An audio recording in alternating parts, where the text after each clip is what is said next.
Hello, my friends. This is The Art of Prepping. I hope everyone's doing good today. So this video is titled Living Right. And it can be a bit subjective. There are people who have completely different ideas of how to live than others. So this is not me telling you how to live, because we all have to figure that out for ourselves. But I just want to chat about the topic, just want to explore the topic.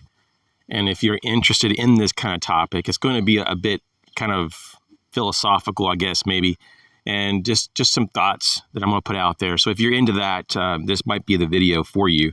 I know for a lot of people, this is not their style of video. So I'm just going to jump right into it. I have some talking points here that I've written down just so that I can kind of stay on track. I have a tendency to kind of wander when I talk, so I'm going to try to stay on track here. And the first point that I want to speak on is being more aware of living, just being more aware of being alive, really. And that's really important because there's so many times that we're not even conscious. We're not conscious of even being alive. We're just so busy doing things. We're so busy engaging in activities or just in the act of being distracted that we're not even really reflecting on the fact that we're alive and how awesome that is. Just the fact that we're alive is just, that right there is pretty amazing. So being more appreciative of being alive, that's part of this. And actively and purposefully enjoying life, not just saying, oh, I'll have some enjoyment when I go on vacation next month.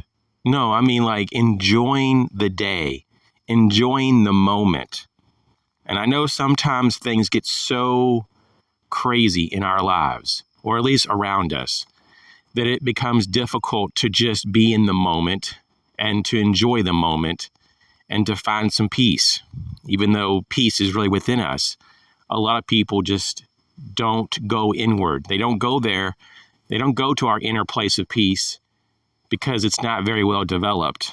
Or they just rather, for whatever reason, stay in the chaos. People do sometimes choose to be distracted over being peaceful. And I think that's not really the best way to go, That's just my personal opinion. So enjoying life, it's a big deal. The next talking point is honoring what is right and doing that. So when you honor what is right, you respect yourself and you respect others, you respect the environment, you respect everything. And you say, yes, there is value to all of this. When you're disrespectful, you pretty much say that you don't respect anything, because you don't see value. And in some ways, it's almost like you don't respect the truth of the matter, the truth of who someone is, what they've gone through, truth of how did something come about, people's hardships. So respecting others and self, and once again, this is done through truth and honor. I've also found that slowing down, and I've been trying to do this. I have my moments when I succeed. I'm trying more and more, but trying to slow down on a daily basis, not just a weekly basis, like, oh, okay, this is my day off, so I'm going to take it easy today.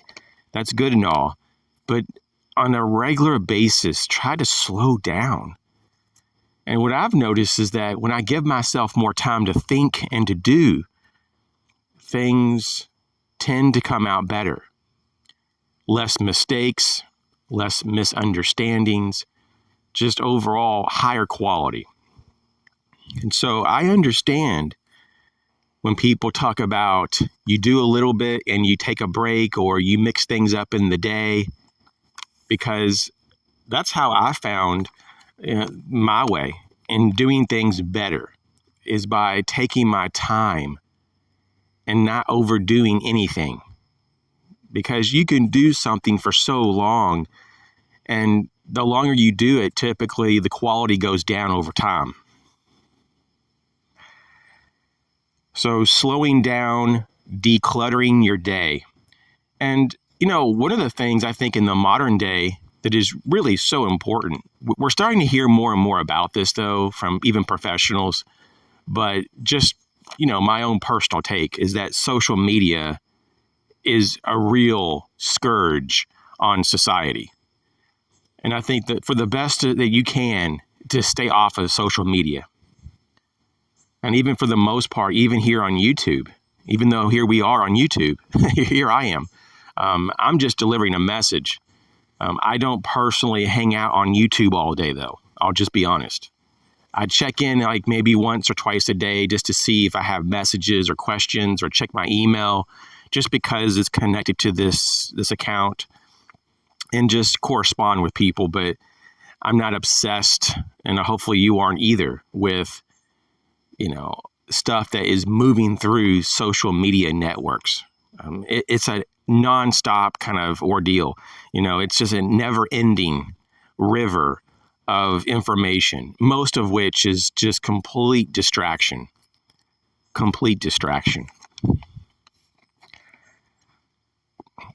And so instead of using social media as your level of standards of how you spend your time, you can create your own standards.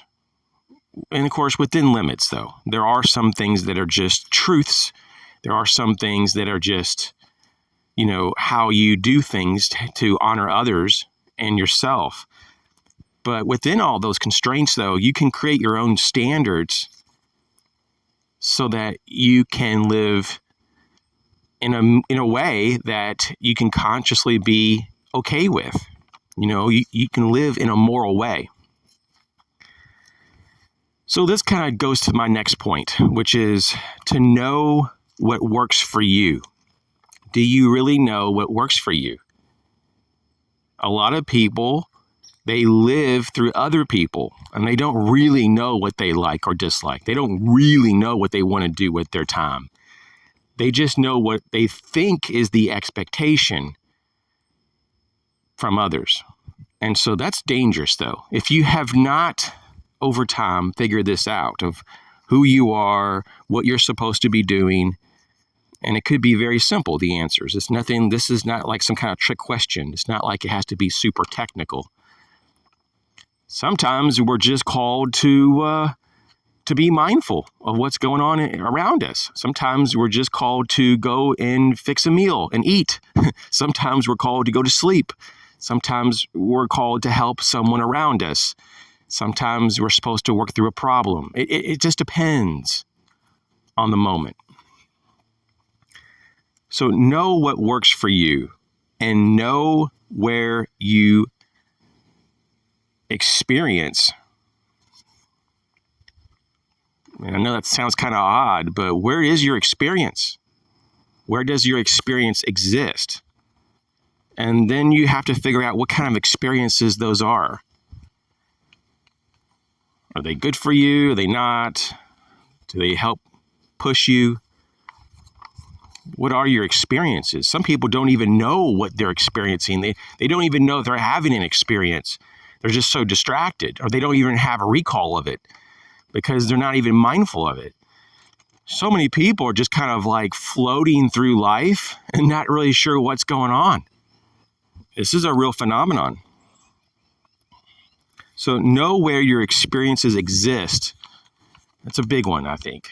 Because if you can figure out, is the experience coming from within, which that's how things typically happen, right? But if there's external factors that you're allowing for those experiences to override how you want to live and how you want to experience life, then that's a really serious problem. And of course, the outer world really is more of like a reflection of your perceptions, of your understanding of how things are. So let me just say that one more time. The outer world is more of a reflection of your perception, of your understanding of how things are. Because really, once again, everything is really understood and experienced within us, within ourselves, in different ways. It's not even really just all in our brain, so to speak. It can happen in various parts of our nervous system, muscle memory, all kinds of things happen. I find that to be very interesting. I think it's also really helpful to be mindful of your surroundings. You know, who do you surround yourself with? What kind of people are they? Are they people that you want to be like? You know, this is kind of what I try to do. I try to be around people that I really look up to and that maybe are like a level or two above where I'm at in various ways. You know, it just depends on, the topic. But people that I can grow with, that I find really interesting, that, in most cases, they're really different than I am. And sometimes there's a little bit of discomfort being around people that are different than you are. But that's part of growth. So another talking point that I wanted to cover is to push yourself daily. And because you only grow when you expand your potential. And this is only realized when this is in action. So unless you're working actively to expand your horizons and to make your potentials come realized, then it's not going to happen. I mean, you can have wishful thinking all day, but that isn't going to allow you to grow. It's not going to make it happen. You have to go out there and do it.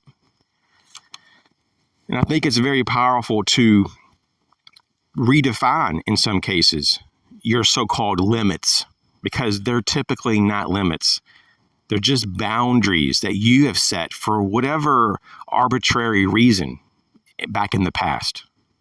So redefine your so-called limits. Take a second look at what you call boundaries, because these need to be questioned. You need to question them pretty much almost daily if you really want to grow. You want to keep pushing those boundaries, because we can all do typically a lot more than we realize. Everywhere I read, it talks about this. When you find a writer and a philosopher that really knows what's going on, this is so cool. I mean, it's like everybody comes to the same conclusion. They come to the same conclusion that the limits to the human potential is unknown. It's unknown because it hasn't been reached yet. We don't know what we're capable of. In fact, it looks like we're just scratching the surface of what we can do. It's very, very cool.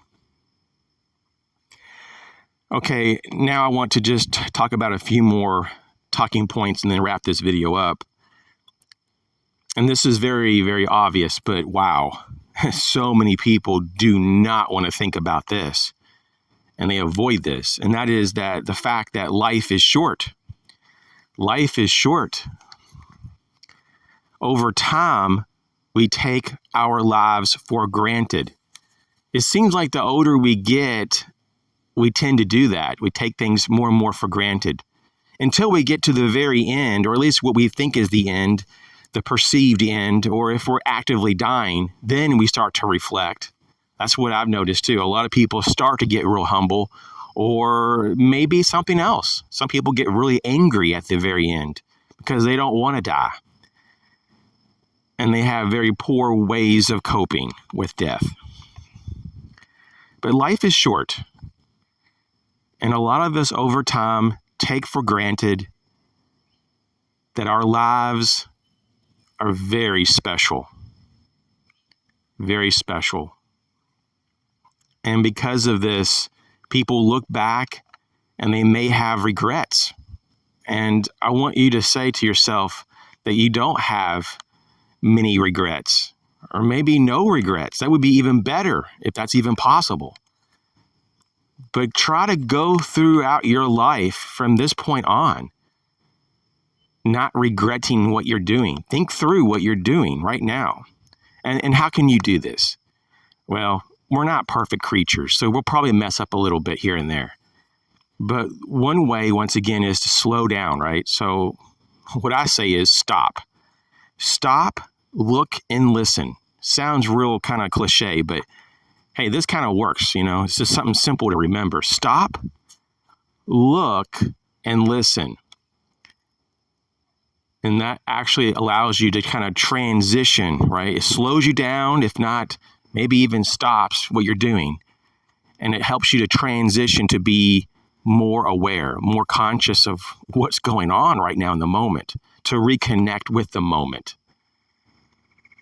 So many people live in the past. So many people live in the future, in their minds, right? And there's so very few, though, that live in the moment. But life is in the moment. We exist in the moment. So why would you want to drudge up the past or fantasize about the future when you have the moment? The past is something that you just have to let go. You have to mourn it. You have to just surrender and let go. And instead of fantasizing about the future, you can make a future just by being in the moment. And with that wonderful future that you're building, you'll have a much better past. Life is short, but eventually we all die because we're humans. So life is short, and eventually we all die, though, because we are who we are. And because we all eventually die, even though some people live a lot longer than others. But regardless, though, of how old you are, the end is the same, right? Life is short, and eventually, over time, we all die.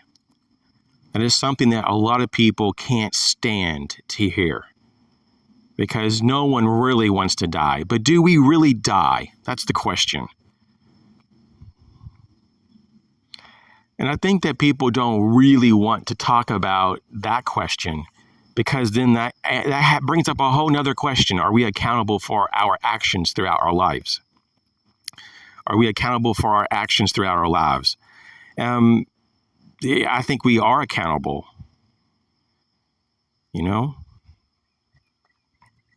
That's why we have to use our energies wisely and correctly. That's why this video is titled Living Right, because there is a right way to do things. There's certainly a wrong way to do things.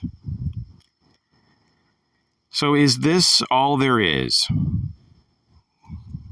It would be pretty shallow, right? If this really was all there was. We live this life for, relatively speaking, a short period of time, and then we die. Wow. It's pretty depressing, really, if that was how it really was. I see a lot of evidence that points toward there is an afterlife. Just the near-death experiences, just that alone gives you a lot to chew on. But even physics, quantum physics, and so forth, it points toward that there is a very, very large probability that there is something beyond our experience, our conscious experience that we're having now. And we don't even fully understand what consciousness is. So how can we say that consciousness would just go away just because our physical bodies go away? Well, some people say it's because consciousness only exists in the brain, the organic matter that we call the brain, that fatty tissue up there. But is that true, though? There's no evidence that says that consciousness exists just in the brain. So I think that we definitely need to be very open about the afterlife. And that's what gives me a lot of encouragement. And it really calms me because I know that this is not all there is. Because in this world, some people have experiences that are so undesirable that if this is all there was, this is a nightmare. And so I truly believe, not just because there are a number of people who have bad experiences here, but I truly believe that just in the science of the matter, it points toward more than what we can perceive currently. So as we live, we must have priorities. We must have some type of goals, and we must be able to work within our realm of influence. We must surrender to what is, and we must be open to the whole philosophy of living correctly, living right, so that we can have the best experience, not only in this world, in this life, but in the next. So I hope this was interesting and helpful. You guys take care. I'll talk to you later.